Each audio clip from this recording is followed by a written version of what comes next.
பார்த்துட்டிங்களா நம்ம எடிட் எப்படி இருக்குது? நம்ம தான் ரெக்கமெண்டேஷனில் எடிட் பண்ணுறோம். யாருக்குன்னா எடிட் பண்ணணுன்னு டிஎம் பண்ணுங்கள், நான் உங்களுக்கு பண்ணித்தரேன். நான் பே பண்ணுங்கள், எவ்வளோ நான் டிஎம் பண்ணுங்கள், நான் எவ்வளோ பே பண்ணணுன்னு சொல்லிட்டு சொல்கிறேன்.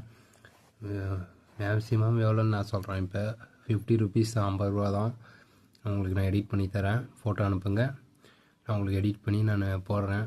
ஒரு சேனல் வச்சுருக்கேன், ஸ்விக்கி டெலிவரி பிளாக்ஸ்ன்னு சொல்லிட்டு. அதுகிட்டே நான் போஸ்ட் பண்ணுறேன் வீடியோவை.